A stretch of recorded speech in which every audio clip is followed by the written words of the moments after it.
March 14th, 2003. The Hobbit Pub, Southampton, England. On that evening, everyone at this pub was chilling out. Among them were a girl named Hannah Foster and her friend. Both of them were having a great time there, and when they felt it was getting late, both friends left the pub by 10:50 p.m. Now, since it was quite late at night, Hannah Foster's friend caught a bus from a road named Portswood and headed home. On the other hand, Hannah started walking home because her house was just 800 meters away, roughly 0.5 miles. 3 people lived in Hannah's house: her father, Trevor Foster, her mother, Hilary Foster, and her younger sister, Sarah. The Fosters were early sleepers and early risers, so they usually went to bed early. They assumed that their daughter would come home, eat, and then go to bed on her own. However, when Hannah's mother woke up at 5 o'clock in the morning, she couldn't find Hannah anywhere in the house. Normally, it wouldn't take Hannah more than half an hour to come home, but now several hours had passed. Therefore, Hannah's mother, Hilary, called her daughter, but Hannah wasn't answering any calls. After this, gradually Hannah's father and younger sister also come to know about her. Following this, Hannah's father, Trevor Foster, calls the girl with whom Hannah went to the Hobbit Pub the previous night, but she tells the same story that I've already told you. After this, Hannah's family also tries to find her themselves, but by now it was already 10:30 in the morning, so Hannah's father starts to worry a lot about his daughter. Because of this, he goes to the Southampton police station and files a missing complaint for Hannah. Now the police start investigating the missing person case from their side and first trace her phone. Well, the good thing was that Hannah's phone was active, and the police traced the phone through the mobile towers. Naturally, the location of Hannah's phone was showing approximately 20 to 25 miles away from her home. Now the police reached there within an hour.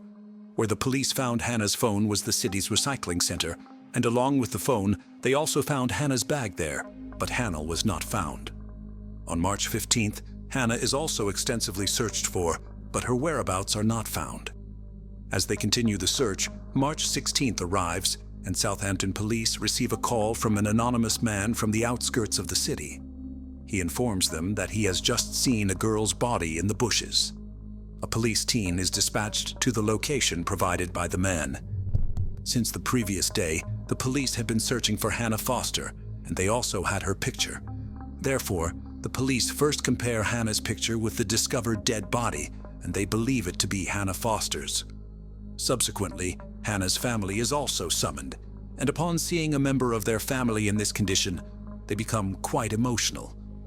Nonetheless, the body is then sent for post-mortem. The police have to wait for several hours for it. However, when the post-mortem report arrives, it states that Hannah was first raped and then murdered by strangulation. However, some traces of the killer's semen were found on Hannah's clothes, and this made the police believe that the case would be solved soon, because DNA would be extracted from the semen and matched with the database to find the killer. But the police's imagination proved wrong when the DNA sample of the killer was not found in their database. Anyway, here the police, losing hope, check Hannah's call details, which leads the investigators to take another step towards solving this case. Actually, Hannah had last called the emergency number 999 from her phone, and the operator had answered the call. The call lasted for 50 seconds. After that, the police reached the operator and collect Hannah's call recording from there. In addition, the operator said, "I kept saying, 'This is emergency helpline, what's an emergency?' for 50 seconds, but there was no response from the other end." When investigators enhanced the recording of Hannah's call, they realized that she is sitting in a moving vehicle. Additionally, there is another faint voice with a South Asian accent. The man asks Hannah questions while she sits quietly, appearing scared and intimidated. After obtaining the call recording, the investigating team accelerates progress in Hannah Foster's murder case. Now, the police also check all the CCTV cameras in the area where Hannah's friend last bid her farewell and caught a bus. After scrutinizing several CCTV footages from that road, the police eventually narrow down to 7 suspect vehicles. On the other hand, Hannah's parents are eager to see their daughter's killer brought to justice swiftly.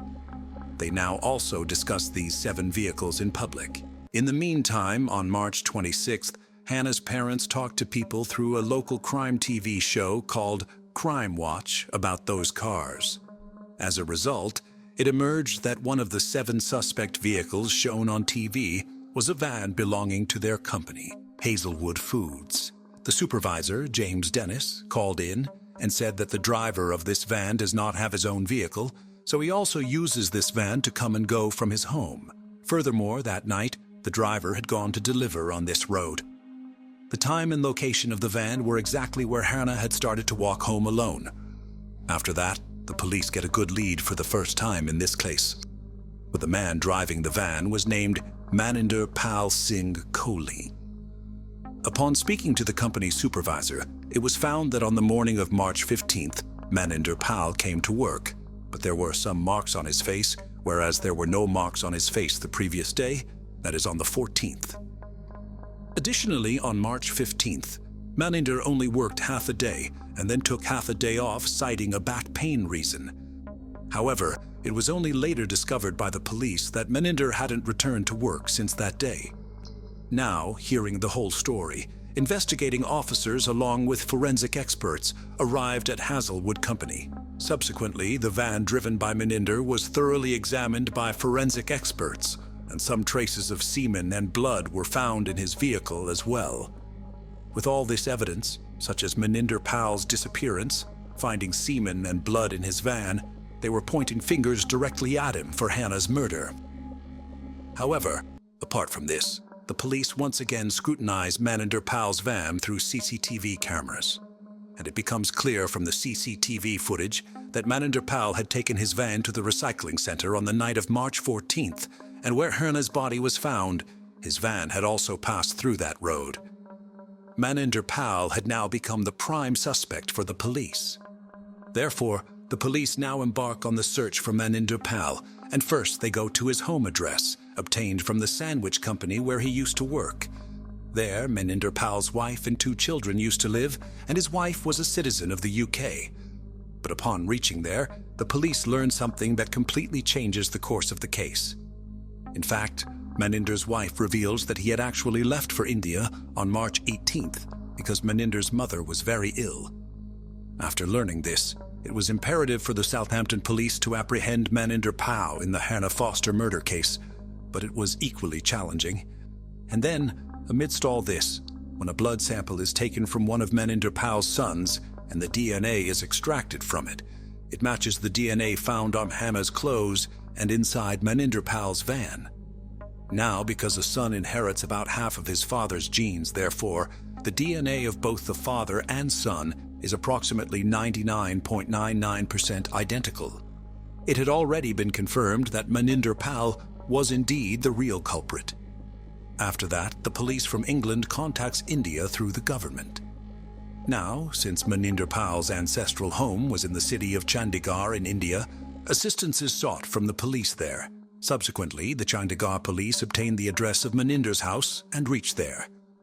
Here, the police find out that Maninder Pal had come to meet his mother a few days ago, but after staying there for 3 to 4 days, he left. Since then, he has not contacted his home. The police also learn another piece of information from Maninder Pal's family at home, that when he was in England, he used to wear a turban and keep a beard. But when he came to India, he got a clean shave and also got his hair cut.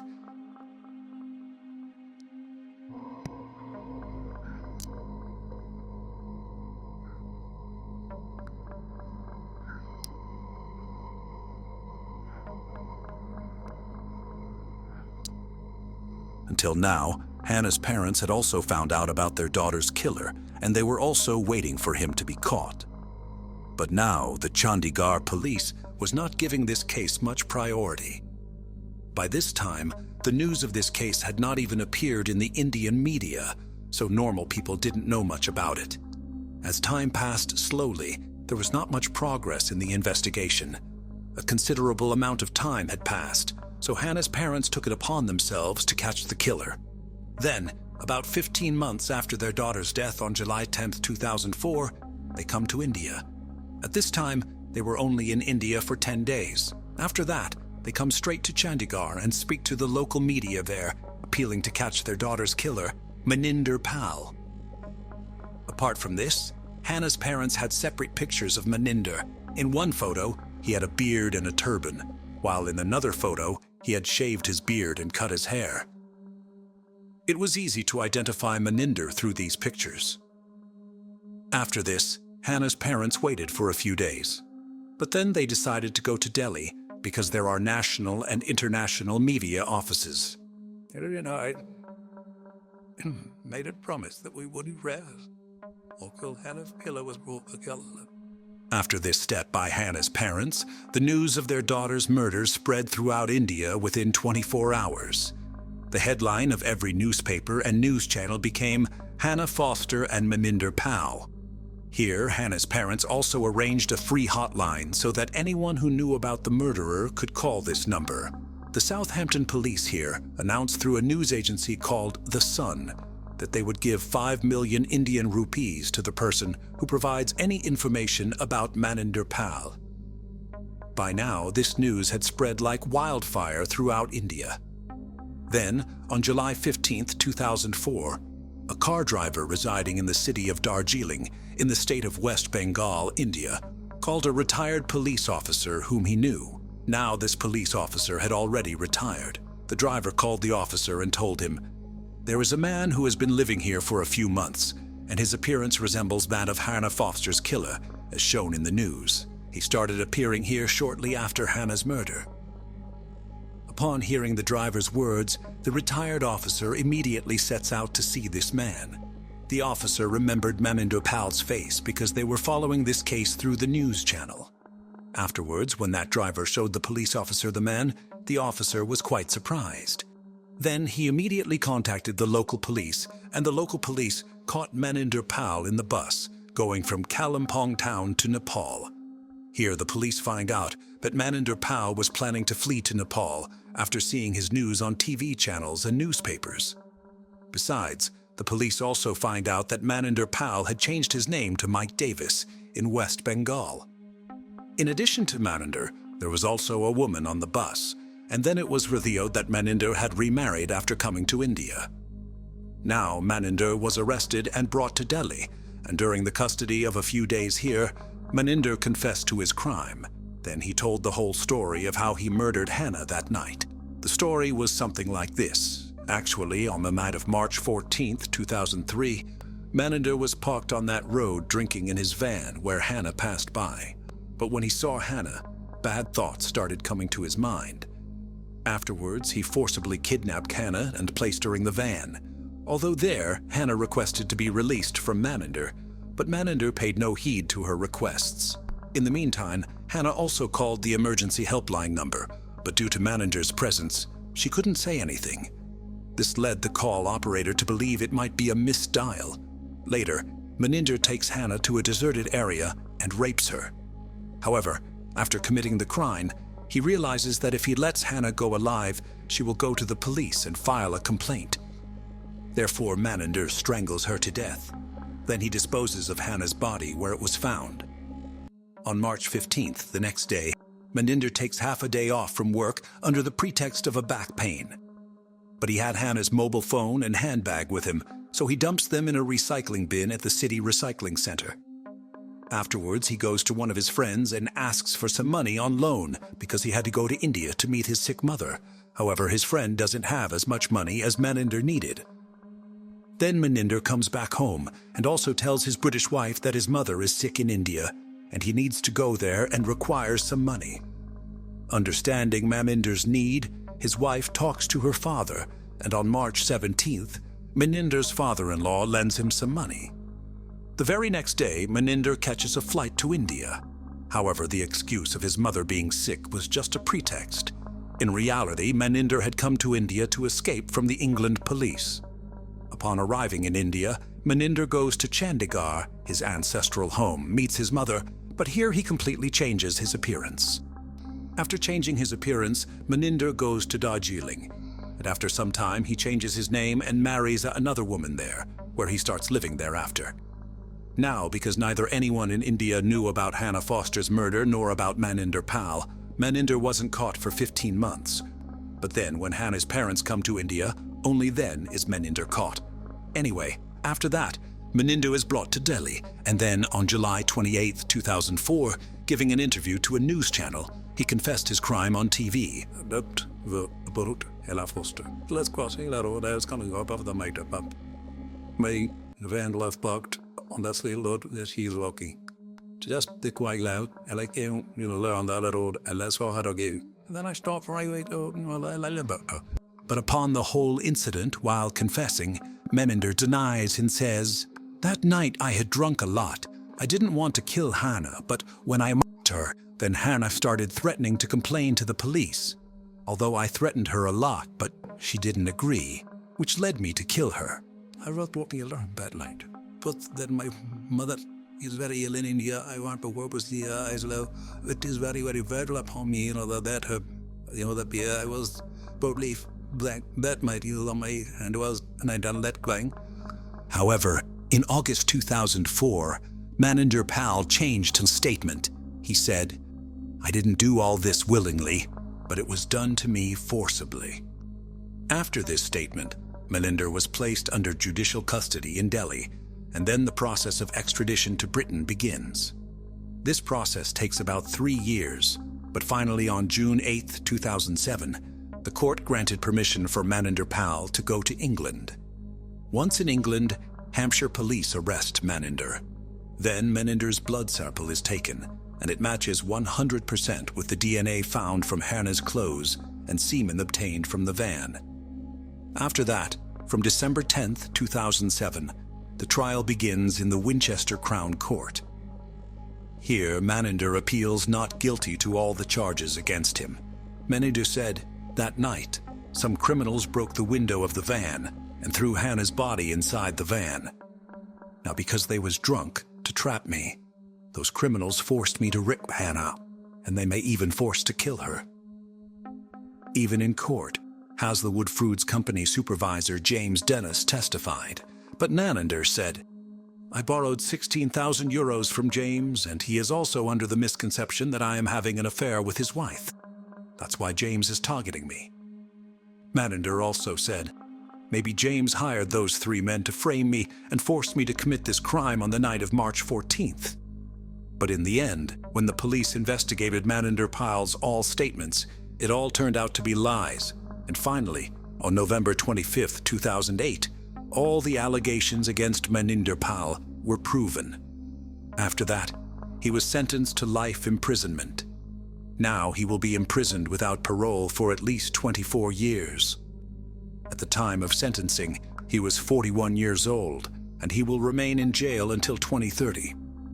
Of the 5 million rupees reward offered for catching Maninder Pal, 367,000 rupees were given to the taxi driver who first informed the police about Maninder Pal. With this, the money was divided among 12 other people, because besides the taxi driver Jason Lepcha, those people also played an important role in solving this case. However, Jason used that money to buy land and then established a school for disadvantaged children on it, named the Hannah Memorial Academy in Foster's memory.